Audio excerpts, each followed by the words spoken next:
Excellencies, friends, ladies and gentlemen, Madam President, many thanks for your words of felicitation. And I too look forward to working very closely with you in the final months of your presidency and the preparatory months of mine. And I will definitely keep my promise of calling you, if necessary, middle of the night, football or no football. Excellencies, I'm truly honored to have the opportunity to make this statement as President-elect of 81st session of the General Assembly.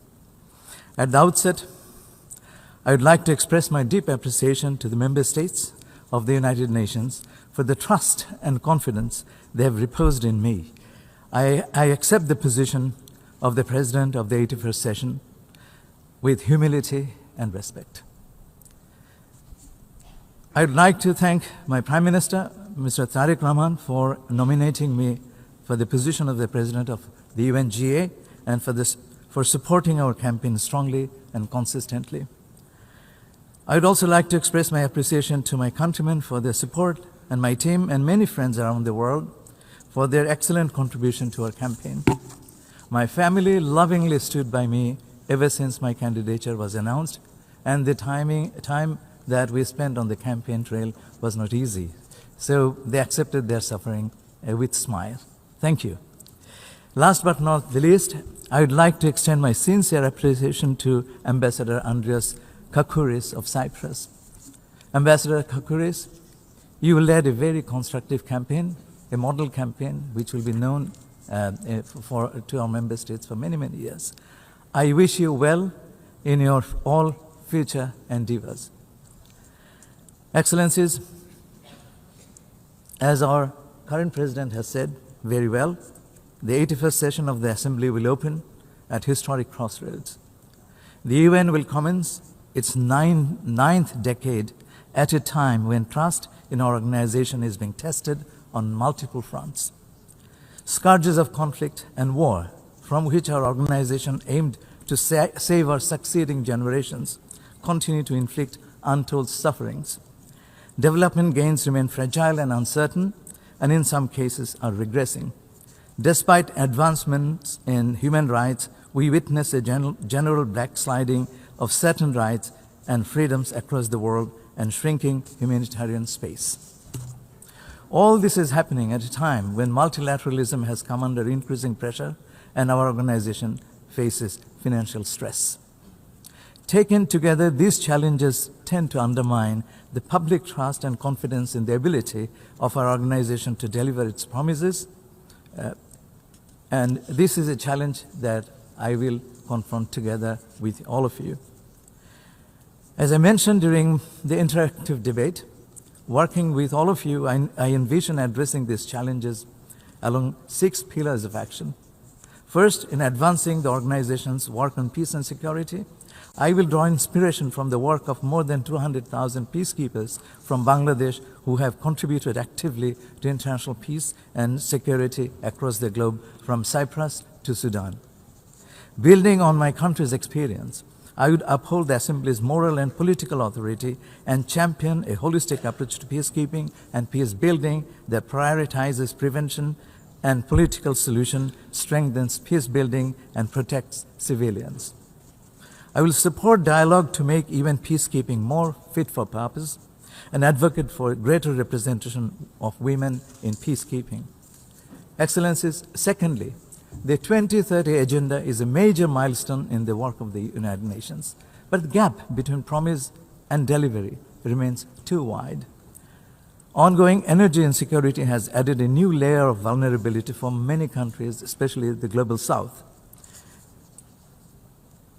As the International Energy Association recently said, the scope of the current energy crisis could be larger than those that we have seen in 1974 and 1979, which produced a lost decade of development for developing countries.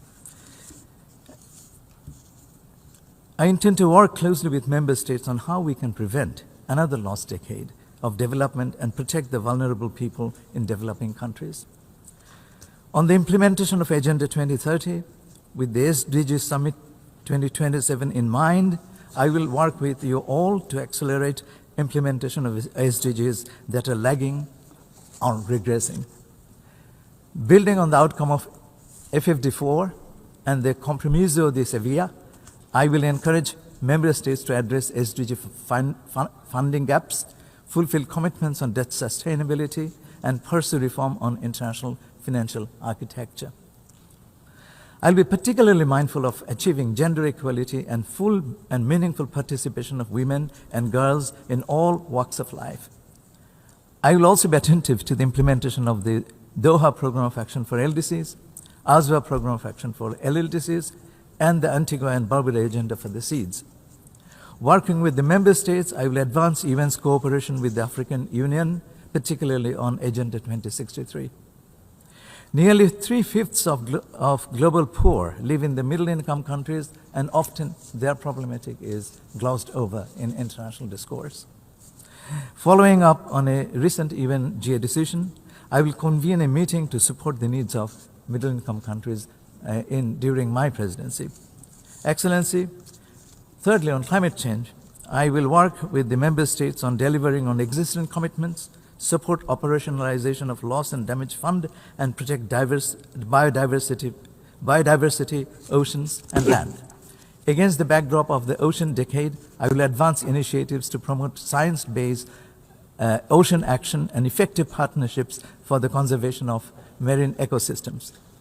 I'll facilitate discussions at the first conference of the parties to the Biodiversity Beyond National Jurisdiction BBNJ agreement due in January 2027. Excellencies, fourthly, I will uphold UNGA's work on human rights. I will work towards promoting synergy within and beyond UN human rights mechanisms through multi-stakeholder partnerships. I will lend full support of the Office of the PGA to the high-level meetings to mark the 25th anniversary of the Durban Declaration and Program of Action and the 40th anniversary of the Declaration on the Right to Development. I will underscore the importance of protecting humanitarian space and remaining attentive to refugees, migrants, and displaced communities whose vulnerabilities often miss the headlines.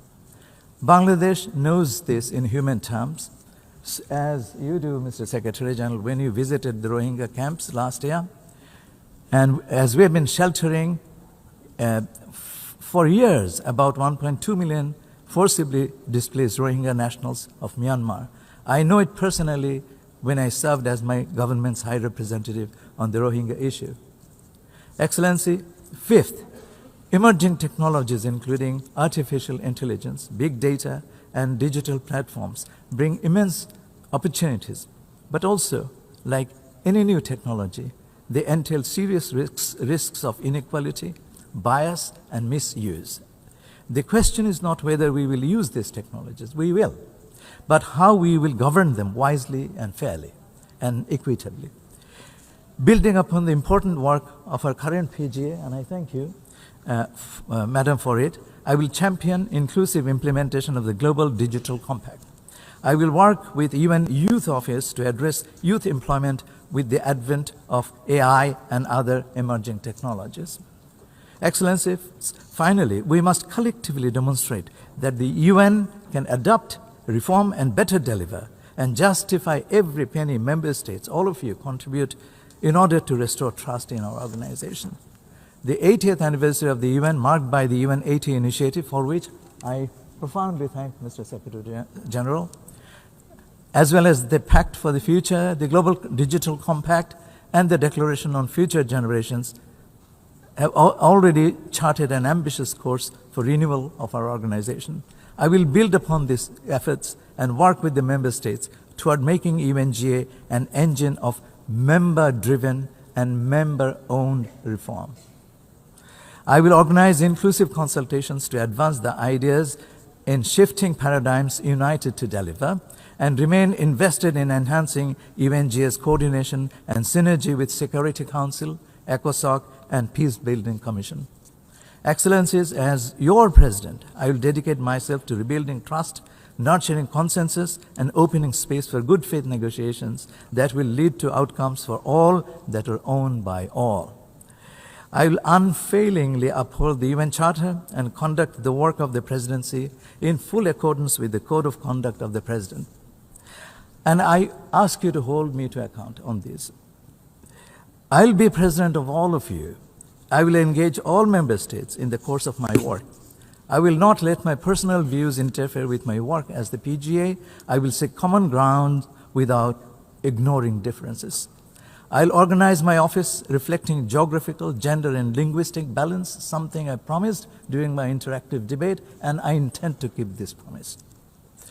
Creating a group within the Office of the President to specifically serve the needs of the small delegations will be one of my early priorities. I will also hold consultations with the Secretary General on the organization, resources for the Office of the President of the General Assembly. I call upon all member states to contribute to the PGA Trust Fund to help carry out the work of the Office of the President. I will work with all of you to ensure adequate long-term funding for a robust internship program. I will set up a dedicated communication team for effective outreach throughout my presidency. Finally, I don't consider the work of the President as one-off event, but as a continuum, and I made this point very clear during my